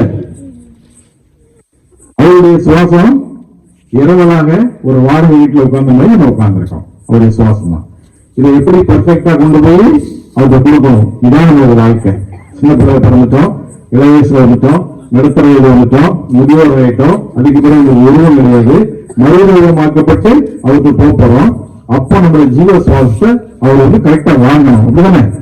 சரி, இது வந்து மினரல் வாட்டர் பாட்டில். சரிதான், மினரல் வாட்டர் பாட்டில். நீங்க கடை போறீங்க, ஒரு தாகம் இருக்குது, ஒரு 20 ரூபாய் கொடுத்து ஒரு கடையில மினரல் வாட்டர் வாங்குறீங்க. ஜேஜே அக்வா வாங்குறீங்க. வாங்கி நீங்க குடிக்கிறதுக்காக இப்படி பார்க்கும்போது உள்ள 2 புழு கிடக்குது. குடிக்கிறீங்களா? குடிக்க மாட்டோம். என்ன செய்யணும்? நெக்ஸ்ட் கோழி போடுங்க, கடைக்காட்ட சண்டை போடுங்க. ஒரு மினரல் வாட்டர்ல எப்படி புழு வந்துச்சு சண்டை போடுவோம்ல, அதோட நிறுத்திடுமா? பக்கத்து வீடு, நம்ம ஃப்ரெண்ட்ஸ் எல்லாத்தையுமே சொல்லுவோம்ல, இந்த கடையில இப்படி வாங்கின புழு கிடச்சுன்னு சொல்லி. ரைட். ஒரு நகையை கொண்டு ஒரு பேங்க்ல அடை வைக்க போறீங்க. ஒரு நெக்லஸ் வச்சுக்கோமே, நீங்க அடை வச்சுட்டீங்க. திருப்பக்கூடிய நாள் வந்துச்சு, கேஷ் கொண்டு போறீங்க, மேனேஜர்கிட்ட பணம் கட்டிட்டீங்க. ரிட்டர்ன் அவர் வந்து உங்க பொட்டலமா எட்டு வருவார்ல, எடுத்து வந்து உங்களை வச்சு ஓபன் பண்ணும்போது நெக்லஸ் 3 துண்டா விளைஞ்சிருக்கு. வாங்கினீங்களா? வாங்கணும்ல. மேனேஜர் சண்டை போடுங்கள, என்ன நடந்துச்சு? What happen? என்ன நடந்துச்சு? என்னுடைய பொருள் நான் கேஷ் கொண்டு வந்திருக்கிறேன், வட்டியோடு சேர்த்து கொண்டு வந்திருக்கிறேன், பட் நீங்க டேமேஜ் பண்ணி வச்சிருக்கீங்க. வேண்டாம், எனக்கு இது ஒரு பதில் கிடைக்கணும். சரியா? தேர்டு, ஒரு நண்பர் அல்லது ஒரு உறவினர் உங்கள்ட்ட வந்து கடன் கேட்கிறாங்க, ஒரு 10,000 கேட்கிறாங்க. சரின்னு சொல்லி நீங்க போய் அவர் ஏடிஎம்ல போயிட்டு பணம் எடுத்து கொடுத்துச்சீங்க. ஒரு மாசத்துல திருப்பி தரேன்னு சொல்லி சொல்றாரு. சரி, அதே மாதிரி அவருடைய கரெக்டா வந்து ஒரு பணத்தை கொடுக்கிறாரு. நீங்க அந்த பணத்தை வாங்கி பார்க்கும்போது அத்தனையும் அழுக்கடைந்து எண்ணெய் பிசுபிசுப்பு உண்டான கிழிஞ்ச நோட்டுகள் 10,000 ரூபாய் அப்படி இருக்கு. நீங்க கொடுத்தது ஏடிஎம்ல போய் புதிய நோட்டா கொடுத்தீங்க. வாங்குவீங்களா? சண்டை போடுவாங்க, நான் எப்படி கொடுத்தேன், நீ எப்படி கொண்டு வரேன்னு சொல்லி. ஆனா அவர் கொடுத்த சுவாசத்தை நம்ம இறந்த பிறகு அங்க போய் அவர் டெஸ்ட் பண்ணும்போது அந்த சுவாசத்துல மதுபானம் இருக்குது, பீடி இருக்குது, சிகரெட் இருக்குது, புகையில இருக்குது, புறாமை இருக்குது, சண்டை இருக்குது, வழக்கு இருக்குது, இன்னும் எரிச்சல் இருக்குது, தீய ஆவிகள் இருக்குது, தீய பழக்க வழக்கம் இருக்குது. தொடர்ந்து பைபிளை வாசிக்காம டிவி தொடர்லயே உட்கார்ந்துட்டு இருக்க நம்ம வாழ்க்கை முறை இருக்கு. செல்போனை விடாம பார்த்து நைட்டு 2 மணி வரைக்கும் பார்த்து தூங்குற வழக்கம் இருக்குது. பெற்றோர்களுக்கு கீழ்ப்படியாம இருக்குது. அண்ணன் தம்பிக்குள்ள பிரச்சனை இருக்குது. பேசாமல் இருப்பது நட்பு விரிசல்கள் உண்டாக்குவது இருக்குது. இப்படி எத்தனையோ விஷயங்களை உள்ள அவர் டெஸ்ட் பண்ணா அவர் பாரடைஸ்க்கு நம்ம எடுக்கணுமா? எப்படி எடுப்பாரு? நம்ம கொடுத்த ஒரு 20 ரூபாய்க்கு ஒரு மினரல் வாட்டரே நம்மளால திரும்ப ஒரு அழுக்கா இருக்குன்னு சொல்லி ரிட்டர்ன் பண்றோம். ஒரு நகையை மேனேஜுக்கு நம்மளால வாங்க முடியல. ஒரு பணத்தை கிழிஞ்ச பணத்தை நம்மளால ஏற்றுக்கொள்ள முடியல. நம்ம மட்டும் அவர்கிட்ட போய் பாரடைஸுக்கு போய் நீங்க எடுத்துடலாம், இப்ப இருந்தாலும் நான் பாரடைஸுக்கு போறேன் அப்படின்னு சொல்ற நம்பிக்கை எப்படி வந்துச்சு? இவ்வளவு பிரச்சனைகள் இருக்கும்போது இதெல்லாம் விட்டு நம்ம எப்படி வெளியே வர முடியும்? எப்படி வெளியே வர்றது? இதுக்கு ஒரு ஸ்டடி இருக்குங்க. ஒரே நாள்ல வந்துடாது. இது ஒரு ஸ்டடி பண்ணணும். இருக்கிற கஷ்டங்களையும் இருக்கிற அந்த சூழ்நிலைகளையும் எப்படி ஒரு ஃபர்ஸ்ட்ல சொல்லுது, ஒரு மான் ஒரு மரண பயத்திலையும் கடவுளை நோக்கி மட்டும் வேண்டிட்டு கண்ணு முடிச்சோ அதே மாதிரி நீங்க இருந்து நீங்கள் கடவுளுக்குள்ள நீங்க பொறுத்திருந்து காத்திருந்து நீங்க இருப்பீங்களானால் சொன்னா கழுதை போல் பலனடைவீர்கள். எந்த குடும்பத்திலையும் நீங்க பிறந்திருக்கட்டும், எந்த கஷ்டப்பட்ட ஒரு வறுமையான ஒரு சூழ்நிலையில இருக்கட்டும், என்னுடைய வாழ்க்கையை சொல்றேன். நான் படிச்சுக்கிட்டு இருந்தேன். எங்க வீட்டுல 5 பேரு. நான் ஃபர்ஸ்ட் படிச்சுக்கிட்டு இருந்தேன். நாங்க படிக்க ஸ்கூலுக்கு போயிடுவோம். காலையில் இருந்துச்சு. வீட்டுல உடனே தெரியாது. படிக்க போயிடுவோம். சாயங்காலம் விளையாட போயிடுவோம். திரைப்படம் பார்க்க போயிடுவோம். வீட்டுல அம்மாவோட செலவு துட்டு கேட்போம், அப்பாட்ட செலவு. அவங்க என்ன செய்யறாங்க எனக்கு தெரியாது. கிறிஸ்துமஸ் வந்துட்டுனா புது சட்டை கேட்போம், எனக்கு நல்ல செருப்பு கேட்போம். அவனுக்கு நல்ல சட்டை, அந்த பையனுக்கு ஃப்ரெண்டுக்கு நல்லது அவங்க அப்பா எடுத்து கொடுத்துருக்காங்க, நீங்க தரலன்னா சண்டை போடுவோம். அப்படியெல்லாம் ஒரு கேஷுவலா நம்ம வாழ்ந்துக்கிட்டோம்னா வறுமையினுடைய கோணம் அவங்க எப்படி என்ன உழைக்கிறாங்க. நம்ம ஸ்கூல்ல இருக்கும்போது அவங்க எங்க போய் சங்கடப்பட்டு இருக்காங்க. அப்பாவுடைய காயங்களை நான் பார்த்ததில்லை, அம்மாவுடைய கைகளை நான் பார்த்ததில்லை. இப்படி இருக்கும் பொழுதுங்க அடைமலைங்க. ஒரு நாள் அடைமலை, 10 நாள் தொடர்ந்து மலை. வீடு கூரை வீடு, தென்னங்கட்டி இருக்குல்ல, தென்னங்கட்டியோட வேலைப்பட்டிருக்கும். எங்க வீடு மண் சுவர். படுத்திருக்கும் போது ஒரு நாள் நான் கண்ட காட்சி, அடைமலை அடிக்கு. எங்க அப்பா 1 மணி இருக்குங்க நைட்டு. அந்த மேல தென்னங்கட்டி இருக்குல்ல, அது மழை விழுகுது. எங்க அம்மா சொல்றாங்க, பிள்ளைகள் மேல தண்ணி விழுது, மழை தண்ணி விழுது, நீங்க தூங்கிட்டு இருக்கீங்களா? எதிரிங்க பிள்ளைகள் நனைய விடாதுங்க. நம்ம பிள்ளைகள் பாருங்க. எங்க அப்பா தூக்கத்துல எந்திரிச்சு பகல் ஃபுல்லா வேலைக்கு போயிட்டு வந்தவங்க. அந்த டயர்ல 1 மணிக்கு அவர் எந்திரிச்சு அந்த தட்டுகளை சரி பண்றாரு. என்ன சரி பண்ணா ஒரு இடத்துல அதை கூட அடுத்த இடத்துல ஓடுங்க. அது எனக்கு இதுவரைக்கும் எனக்கு காட்சி. எப்படி வளர்த்தாங்க நம்மளை, எப்படி வளர்த்தாங்க? நாங்க 5 பேரும் வளர்ந்து இன்னைக்கு நான் எனக்கு ஒரு நல்ல ஒரு ஆபீசரா கடவுள் கொண்டு வச்சு அதன் பிறகு என்னை அவருடைய பணிக்கு பயன்படுத்துறாருன்னு சொன்னா எங்க அப்பாவும் அம்மாவும் இரவுல முடிச்சதுனாலதான். உங்களுக்காக இறைவன் வீழ்ச்சிக்கிட்டு தான் இருக்க. உங்க மேல ஒரு மரத்துளி படக்கூடாது, உங்க மேல ஒரு வெயில் படக்கூடாது, நீங்க கஷ்டப்பட கூடாது, சாத்தாண்ட போய் பிடியில மாற்ற கூடாதுன்னு சொல்றீங்க. அவர் என்ன செய்யறாரு? விழித்திருக்கிறார். அதனாலதான் உங்களையும் விழித்திருந்து ஜெபம் பண்ணுங்கள். எந்த நிலையிலும் நீங்க சோர்ந்து போவாங்க. எந்த நிலையும் சோர்ந்து, நீங்க கஷ்டப்பட்டு இருக்கீங்களா? பணம் இல்லையா? வறுமையின் கோர பிடியில இருக்கீங்களா? நிச்சயமா வாழ்க்கை மாறுங்க. இந்த செய்திக்கு பிறகு உங்களுக்கு வாழ்க்கை மாறும். நீங்க போராட தொடங்குவீங்க. நீங்க ஒரு பொலிட்டிக்கலா மாற போறீங்க. எப்படி மாற போறீங்க? உங்க ஸ்டடி சொல்லித்தரேன். அருமையான ஒரு ஸ்டடி. சின்ன பிள்ளைங்க இருக்காங்க. ஸ்டூடெண்ட்ஸ் இருக்கீங்களா? ஸ்டூடெண்ட்ஸ் சரி, நான் சொல்றேன். எல்லாருமே நீங்க பெரியவங்களும் நீங்க பாருங்க. சிலவங்க காலையில வேலைக்கு கூட போகலாம், சிலவங்க ஜாப் ரிலேட்டடா இருக்கவங்க காலையில வேலைக்கு போகலாம், அல்லது சில இருக்கலாம். ஒன்றும் பிரச்சனை இல்லை. எல்லாருக்குமே ஒரு ஸ்டடி நான் சொல்றேன். லாஸ்ட் 5 நிமிடங்களை நான் முடிக்கும் போது இந்த ஸ்டடியை சொல்லித்தரேன்.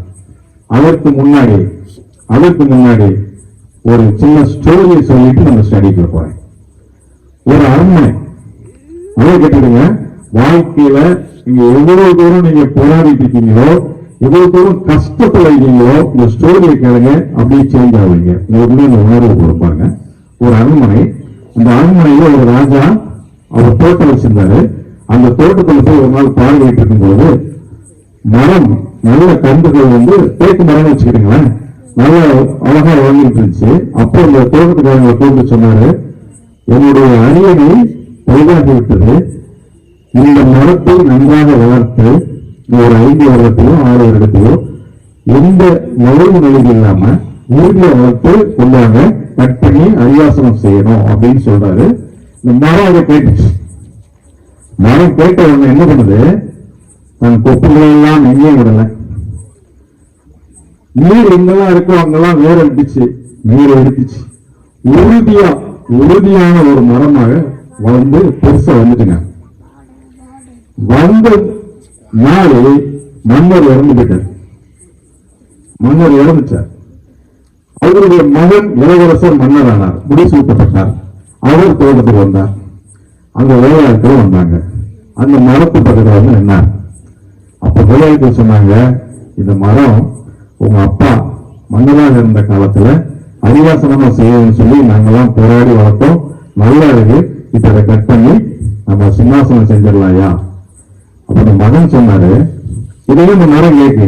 அப்ப இந்த மகன் சொன்னாரு, வேண்டாம், எங்க அப்பா இருந்த இடத்துல அதே சிம்மாசனத்துல தான் நான் இருக்கணும், வேற எதுவும் அங்க செய்ய வேண்டாம், இந்த மரத்தை கட் பண்ணி ஏவன்ட்டங்க. எப்படி இருக்கு? ஒரு மரம் கேட்டு அரியாசனம் இருக்க போறேன், என் இடத்துல இருந்து மன்னர் ஆட்சி செய்ய போறாரு, நான் ஒரு பவர்ஃபுல்லா மாறப்போறோம் நினைச்சிட்டு இல்ல, அது என்ன ஆச்சு? டோட்டலி டெமாலிஷ் ஆயிடுச்சா? டோட்டலி அவருடைய எண்ணம் கொலாப்ஸ் ஆயிடுச்சா? அப்படியே போயிடுச்சா? போகலங்க.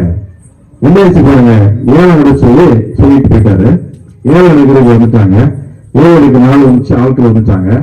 ஒரு நபர் வந்து ஏலம் கேட்டாரு, 2வது ஒருத்தர் வந்து ஏலம் கேட்டாரு, 3வது ஒருத்தர் வந்து ஏலம் கேட்டாரு. 3 பேரும் போட்டி போட்டாங்க.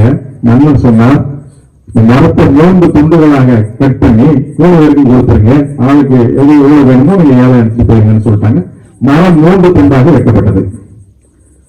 அப்ப மரம் நினைச்சது, உறுதியா வளர்ந்த என்னை 3ஆ வெட்டி இந்த அரண்மனை விட்டே வெளியே கொண்டு போய் 7 பேரை விட்டுட்டாங்க, இது எனக்கு வாழ்க்கையா?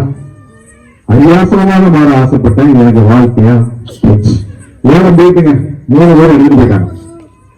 ஒரு நாள் ஒரு அம்மா, ஒரு கர்ப்பஸ்திரீ, ஒரு ஐயா பிரசவ வலியோடு வந்துட்டு இருக்காங்க. இந்த ஸ்டோரி நல்லா கேட்டுருங்க. பிரசவ வலியோடு வந்துட்டு இருக்காங்க. அவங்களுக்கு இடம் கிடைக்கல. ஒரு மாட்டு தொழுவத்துல அவங்களுக்கு இடம் கிடைக்கும். போறாங்க. இந்த அம்மா பிரசவிக்குது. ஒரு குழந்தை, அழகான ஒரு சைல்டு பிறக்குது. அந்த சைல்டை எடுத்து ஒரு தீவன தொட்டியில கிடத்துறாங்க. வந்தது அன்னை மரியாளும் ஐயா யோசிப்போம். இயேசு கிறிஸ்து பிறந்தது யோசிப்பு, கிடத்தியது தீவன தொட்டி. அந்த தீவன தொட்டி மரத்தின் முதல் பகுதி இருந்துச்சுல, முதல் பகுதியே செய்யப்பட்டது. அப்ப அந்த தீவன தொட்டி நினைச்சது, 3 துண்டாக்கி நான் எங்கேயோ போவோம்னு சொல்லி நினைச்சேன். உலக ரட்சகர் மிகப்பெரிய ஒரு மீட்பர் என்று பிறந்திருக்காரு, இது போது நான் வளர்ந்தேன்னு சொல்லி மிகுந்த சந்தோஷப்பட்டது. இயேசு கிறிஸ்து வளர்ந்தார், ஊழியத்துக்கு போனார். ஒரு நாள் கடவுள பயணம் பண்ணிட்டு இருக்காங்க போட்ல. திடீரென்று காற்று புயல் அடிச்சு போட்டு தடுமாறுது. இவர் கீழே நெத்திரையில் இருக்காரு. எழுப்புறாங்க, ஐயரே நாங்க மடிந்து போறோம், எங்களை காப்பாற்றுன்னு சொன்னோன்னே மேலே ஏறி நின்று காற்றையும் கடலையும் அதட்டினார். பெருங்காற்று எழுந்தது, அலைகள் சமாதானமாகிறது. போட் அழகா கப்பல் மெதுவாக செல்ல ஆரம்பித்தது. அந்த போட்டு அந்த 2வது துணியை செஞ்சாங்க. இயேசு கிறிஸ்து பிறந்தாரு, வளர்ந்து அற்புதம் செஞ்சாரு. அப்ப அந்த கட்டம் நினைச்சது, 3 துண்டா வெட்டிப்பட்டாங்களே, நான் எங்கேயோ போற நினைச்சேன், உலக ரட்சகர் என் மீது இருந்து அற்புதம் செஞ்சாரா, இதுவும் என் வாழ்க்கையில போகும். காலம் கடந்தது. இயேசு கிறிஸ்துவை பிடிச்சு ஒரே நாள் ஜட்ஜ்மெண்ட்ல சிலுவையில் அடிக்கிறதுக்காக கூட்டிட்டு போனாங்க. சிலுவை ஆர்டர் கொடுக்கப்பட்டது. கடைசி துண்டு ஒரு மரக்கடையில காத்திருந்து இயேசுவின் வாழ்க்கைக்காக கடைசியில் அதை கொண்டு வந்து சிலுவையா செஞ்சாங்க. இயேசுவை கிடத்தி ஆணி அடிக்கும் போது அந்த மரத்தொண்டு எம்பெருமான் இயேசு என்னுடைய ஒரு பாதியிலே பிறந்தார், ஒரு பாதியிலே வளர்ந்து அற்புதம் செய்தார், கடைசியில் என்னிடமே மறித்து பரலோகம் செல்கின்றார், இதை விட எனக்கு ஒரு பாக்கியம் உண்டா என்று மரம் தன்னுடைய வாழ்க்கையை நினைத்து, தன்னுடைய அற்புதத்தை நினைத்து, இறைவன் செய்த ஒரு ஆற்றலை நினைத்து மிகவும் சந்தோஷப்பட்டது. வருத்தப்படுகிறாயா? குடும்பம் மூன்றாக பிரிந்து விட்டதா? நீ எந்த காரியம் நிறைவேறவில்லையா? உன் பிள்ளைகளை எப்படி வைப்பது என்று நீ உயர்ந்த ஒரு எண்ணம் கொண்டிருந்தாயே, நான் ஒரு இடத்திலே நல்ல வாழ்க்கைப்பட்டு போவேன், எனக்கு ஒரு உயர்ந்த நிலை கிடைக்கும் என்று எண்ணியிருந்தாயே, ஒன்றும் கிடைக்கவில்லையா? உன் பிள்ளைகள் படிக்கவில்லையா? உன் வாழ்க்கை தரம் தாழ்ந்து விட்டதா? உன் பணம் இல்லையா? மற்றவர்களுமாய் உரைநிறுத்த முடியவில்லையா? மற்றவர்களுமாய் பேச முடியவில்லையா? வாழ்க்கை நரகத்தை நோக்கி சென்று கொண்டிருக்கிறதா? கலங்காதே. 3 அல்ல 300 துண்டுகளாக உடைக்கப்பட்டாலும் உன்னில் பிறக்கிறார், உன்னில் வாழ்கிறார், உன்னில் அற்புதம் செய்கிறார்.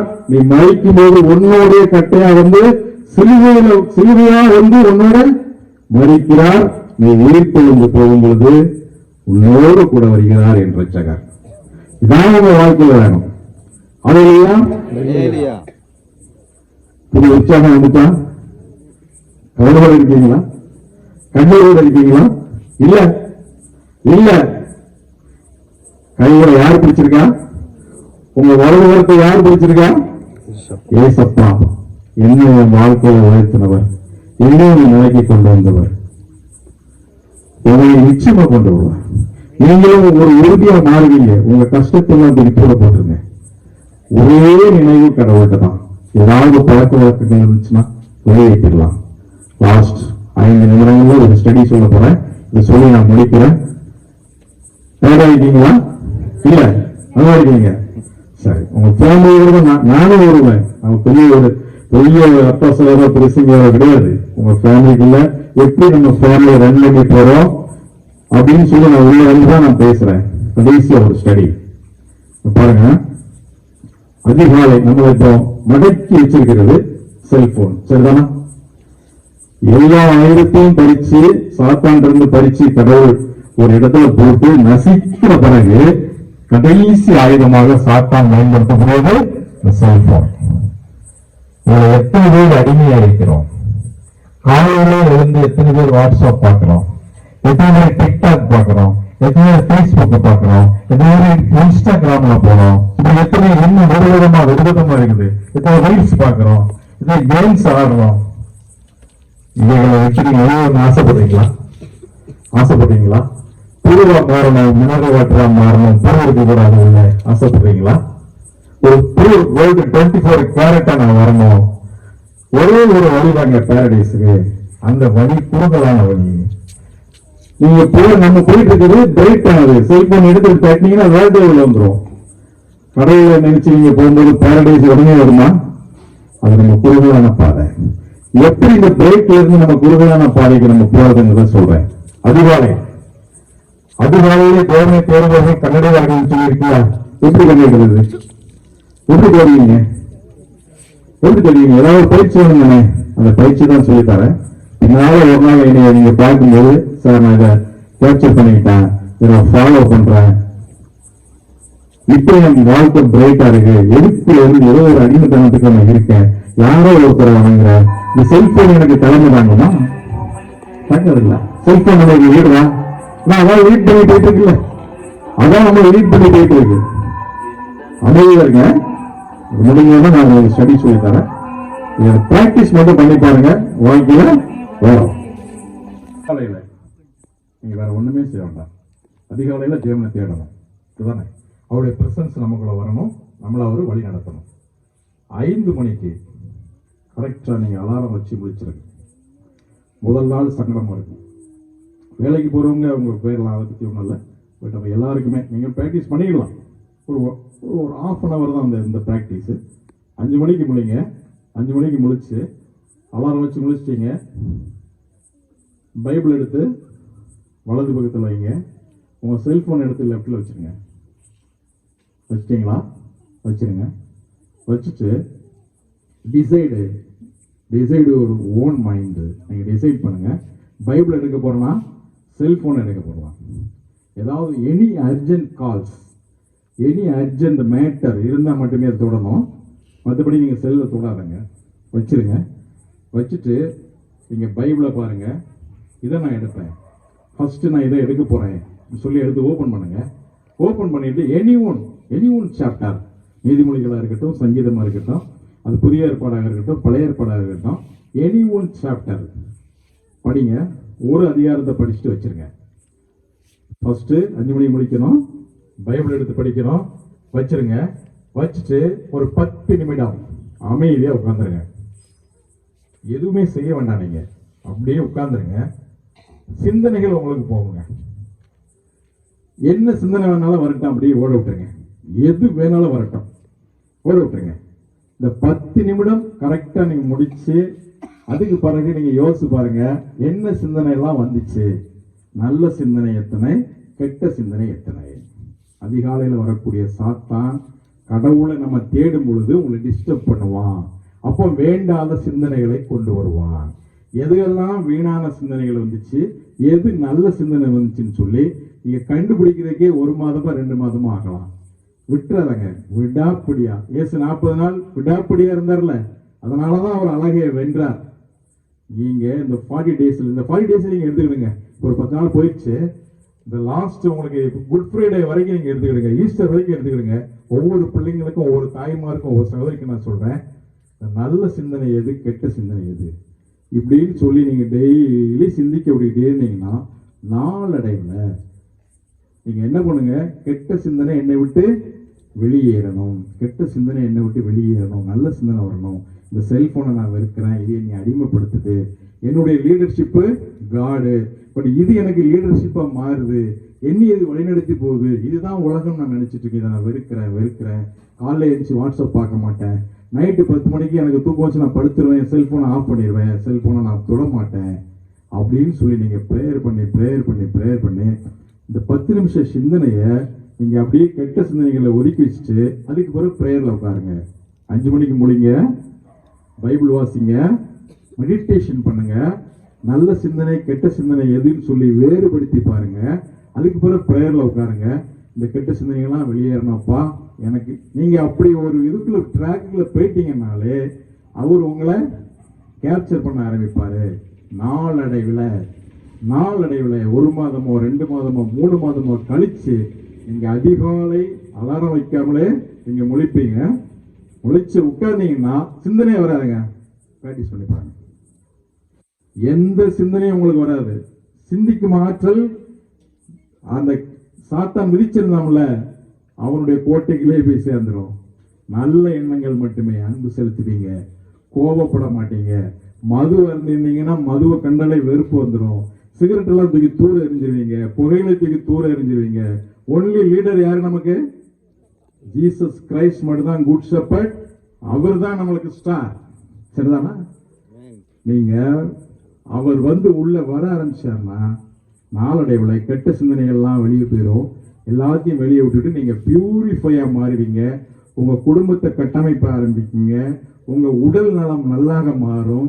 உங்களுடைய பர்சனாலிட்டி டெவலப்மெண்ட், உங்களுடைய ஆளுமை சக்தி அதிகரிக்கும். உங்களுடைய பிரேயர் கூடும். உங்களுடைய பாடல்கள், உங்கள் குரல் வளமாகும். நீங்க பியூட்டிஃபுல்லா மாறுவீங்க. உங்களுடைய முகம் பிரகாசிக்கும். இந்த அதிகாலையில் எந்திரிச்சு தேடுறது, இறைவனை தேடுறது, இதுதான் பலன்.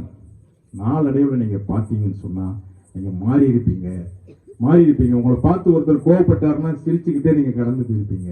ஸ்மைல் பண்ணிட்டே போயிருங்க. இது ஒரு பெரிய விஷயமா? உங்களை பார்த்து திடீர்னு ஒருத்தர் ஏசிடுவாங்க, அப்படியே ஸ்மைல் பண்ணிட்டு போயிருவீங்க. ஸ்மைல் பண்ண முடியுமா? ஒரு 5 நிமிஷம் எடுத்துக்கலாமா? இருப்பீங்களா? சரி. நான் சர்வீஸ்ல இருக்கும்போது லாஸ்ட் இயர் திருச்செந்தூர்ல ஒரு தகராறு. 2 சமுதாயத்துக்கு இடையில பிரச்சனை, பயங்கர தகராறு. அங்க ஒரு 20 இங்க ஒரு 25 சொல்லி ஒருத்தர் அடிச்சு காயப்படுத்திக்கிட்டாங்க. ரத்தமா வந்துச்சு. அப்ப எங்களுக்கு எங்களை சூப்பரண்டா போலீஸ் தூத்துக்குடி. அப்ப நான் தூத்துக்குடியில் சர்வ் பண்ணிட்டு இருக்கிறேன். ஒரு டீம் அப்படியே வாங்கன்னு சொல்லி கூப்பிட்டாங்க. திருச்செந்தூர் வந்து இறங்கியாச்சு.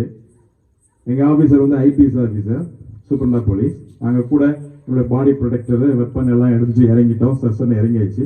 கலவரம், அப்படி ஒரு கலவரம் நடந்துட்டு இருக்கு. ஒருத்தர் நிற்க மாட்டேங்கிறாங்க. அப்போ எஸ்பி சார் இறங்கி ஒருத்தனை பார்த்து, தம்பி போங்க தம்பி அப்படின்னாரு. அவன் சொன்னான், போடா போடா, போக முடியாது, எங்களுக்கெல்லாம் வேகம், எங்களுக்கெல்லாம் கோபம், எப்படி ஒரு எஸ்பி சொல்றாங்க நாங்க கலவரத்தை அடக்கணும்னு சொல்லி வந்திருக்கிறோம், இவன் போடாங்கிறான் அப்படின்னு சொல்லிட்டு, சார் அப்படின்னா நோ. திரும்பவும் அந்த அவனை பார்த்து, அவன் நல்லா குடிச்சிருக்கிறான், அவனுடைய ஆளுகை செய்யறது சாத்தான், அவன் நல்ல அறிவுல இல்லை, திரும்பியும் போங்க தம்பி சொன்னாரு. போகமாட்டான் போடா. ரெண்டாவது அவர் சிரிச்சாருங்க. சிரிச்சுட்டு எங்களை திரும்பி பார்த்தாரு. சார் பிங்க சார் அப்படின்னா நோ, யார் அவரை டச் பண்ணாங்கன்னு சொல்லி கூட்டு போயிட்டார். அங்க போயிட்டோம். அவருடைய திறமையை பயன்படுத்தி கலவரத்தை அடக்கிட்டார். கலவரம் முடிஞ்சது. இதுக்கு பிறகுதான் அந்த சொல்லக்கூடிய பாயிண்ட் இருக்கு. ஒருத்தர் உங்க வாழ்க்கையில நீங்க கடைப்பிடிங்க. நெக்ஸ்ட் ஒரு 1 வீக் கழிச்சு மீட்டிங் போட்டாருங்க. மீட்டிங்ல எங்கெல்லாம் கூப்பிட்டாரு. யார் அந்த கலவரத்தில் டியூட்டி பார்த்தீங்களோ எல்லாருக்கும் சர்டிஃபிகேட் நான் இஷ்யூ பண்றேன் அப்படின்னு சொல்லி கூப்பிட்டாரு. அப்போ நான் போயிருந்தேன். போய் அந்த மீட்டிங் ஹாலில் இருந்தோம். அவர் சொன்னாரு, கலவரம் என்பதோ பெரிய கலவரம் தான், காயம்பட்டவர்கள் நிறைய, நம்மலாம் போனோம். நான் இறங்கி போய் ஒருத்தரை பார்த்து உங்க தம்பின்னு சொன்னேன். அவர் என்ன பதில் சொன்னார்னு கேட்டாரு. போடான்னு சொன்னார் சார். நான் அவரை அடிச்சனா, திருப்பி பேசினா? இல்ல சார். என்ன செஞ்சேன்? சிரிச்சுக்கிட்டே வந்துட்டீங்க சார், அதான்டா வலிமை சொன்னாரு. அல்லேலூயா. அதாங்க வலிமை உனக்கு, அதான்டா வலிமை. அதுக்கு பிறகு சொன்னார் பாருங்க, அசந்துட்டுங்க. அப்படி அவர் கிறிஸ்டியன் கிடையாது. நான் பைபிளை படிச்சேன் தம்பி. அந்த கூட்டத்தில் சொன்னார், நான் பைபிளை படிச்சிருக்கேன். பைபிள்ல கடைசியில இயேசுவை கொண்டு போய், இயேசு பிறப்புல இருந்து நான் படிச்சேன், மத்தேயுல இருந்து இப்ப நான் படிச்சேன். அவரை அடிச்சு கொண்டு போய் அவரை துப்பி முள்கிரீடம் வச்சு அவரை கன்னத்துல அரைஞ்சு அவரை வந்து எவ்வளவு பரியாசம் பண்ணமோ பண்ணி கொண்டு போய் சிலுவையில் அடிச்ச பிறகு அவருடைய உயிர் போறதுக்கு 5 நிமிஷத்துக்கு முன்னாடி, பிதாவே அவர்களுக்கு மன்னியும் இன்னதென்று அறியாதிருக்கிறேன்னு சொன்னார. அந்த வேலை நான் ஃபாலோ பண்றேன்னாங்க. எனக்கு அப்படி தூக்கி வைக்க விட்டேன். அல்லேலூயா. அதைத்தான் இன்னைக்கு வரைக்கும் நான் ஃபாலோ பண்ணிட்டு இருக்கேன். எதுக்கும் அசந்தராதுங்க. கோபப்படுத்துற மாதிரி எந்த செயல் உங்ககிட்ட வரட்டுமே, சிரிச்சுக்கிட்டு நீங்க கடந்து போனா, அதிகாலை 5 மணிக்கு முழிக்கணும், பைபிள் படிக்கணும், மெடிடேஷன் பண்ணணும், நல்ல எண்ணம் கெட்ட எண்ணம் எது அப்படின்னு சொல்லி நீங்க பகுத்தறியணும், கெட்ட எண்ணத்தை வெளியேற்றணும், நல்ல எண்ணங்களை உள்ள வர வைக்கணும். பாரடைஸ்க்கு நடக்க வேண்டும், பாரடைஸ்க்கு நம்ம போக வேண்டும். அது மட்டும்தான் நம்மளுக்கு வாழ்க்கை. மற்றதை எல்லாம் அவர் பார்த்துக்கிடுவாரு. மானை போல பிரேயர் பண்ணுங்க, எல்லா சூழ்நிலையும் மாற்றுவார். ஒரு மிகப்பெரிய நீங்க ஒரு அதிகாரியா இந்த இடத்துல நீங்க வரணும். உங்க பிள்ளைகள் நல்லா படிக்க வைங்க, பிள்ளைகளை நல்லா படிக்க வைங்க. எவ்வளவு கஷ்டப்பட்டாலும் பரவாயில்ல. இந்த சின்ன பிள்ளைகளுக்கு நான் சொல்றேன், உங்க பெற்றோருடைய கஷ்டத்தை நீங்க உணர்ந்து நீங்க படிச்சீங்கன்னு சொன்னா, நீங்க நல்லா படிச்சீங்கன்னு சொன்னா, ஒரு போர்டு வச்சிருக்காங்கல்ல, ஒரு போர்டு வச்சுங்க மர்காசி ஸ்கூல் முன்னாடி, மாநிலத்திலேயே திரையபுரத்திலிருந்து வர முடியாதா? வருமா? வரும். கைகளை தட்டுங்க, கைகளை தட்டுங்க. இந்த இடத்துல இருந்து ஒரு டாக்டர், இந்த இடத்துல இருந்து ஒரு டாக்டர், ஒரு ஐஏஎஸ், ஒரு ஐபிஎஸ் இந்த இடத்துல வரும். உங்க ஊரின் நிலைமை மாறும். அதுக்கு யாரு? ஐயா ரட்சகர். இவரை மட்டும் விட்டுறாங்க, இவரை மட்டும் விட்டுறாங்க. சந்தோஷமா இருக்கீங்களா? புது ரத்தம் பாஞ்சிட்டா, புது உணர்ச்சி வந்துட்டா. நன்றி. என்னோடு இவ்வளவு நேரம் நீங்க பயணிச்சதுக்கு நான் நன்றி கடன் பட்டிருக்கேன். உங்களை எல்லாம் சந்திச்சதுல நான் பெரும் மகிழ்ச்சி அடைகிறேன். ஒவ்வொருத்தர் இதயத்திலும் என்னுடைய உருவமும் இருக்கும், என்னுடைய பேச்சும் இருக்கும். என்ன பண்ணீங்க லாஸ்ட் நான் சொல்லி முடிச்சிடுறேன். செய்தி நீங்க எல்லாம் கேட்டிருக்கீங்கல்ல, கேட்டு நீங்க போயிருவீங்க. என்னுடைய சத்தம் இந்த மைக் இல்லாம பேசினா கொஞ்சம் தூரத்துக்கு போகும், சரிதானா? இந்த மைக்கில் பேசினா இதனுடைய ஆற்றல் அதை விட கொஞ்சம் தூரத்துக்கு கொண்டு போய் சேர்க்கும், இவ்வளவுதான். ஆனால் உங்களுடைய செவி இதையெல்லாம் விட பன்மடங்கு உயர்ந்தது. எப்படின்னு நான் சொல்லட்டா, காதலை கேட்டு போறீங்களா? நாளைக்கு உங்க உறவினர் யாரோ சென்னையிலோ மும்பையிலோ அல்லது அமெரிக்காவிலோ லண்டனிலோ ஒருவர் இருந்து நாளை பேசி உங்கள் தெரு ஜப கூட்டத்தில் செய்தி கொடுத்தது யாருன்னு கேட்டா என் பேரை சொல்லுவீங்களா? என்னுடைய செய்தி கடல் கடந்து போயிருமா? அதான் எனக்கு வேணும். என் செய்தி உங்க செவி அப்ப எவ்வளவு பவர், அதை யூஸ் பண்ணுங்க. உங்க ஐ எவ்வளவு பவர், அதை யூஸ் பண்ணுங்க. சரியா? சரி, சந்தோஷமா இருங்க. உங்கள்ட்ட இருந்து விடைபெறக்கூடிய டைம் வந்தாச்சு. இன்னும் ஒரு நாள் நான் உங்களை சந்திச்சு இன்னும் வலுவான செய்திகளை நான் விதையா உருவாக்கி கொண்டு வரேன். அது வரைக்கும் பொறுத்திருங்க.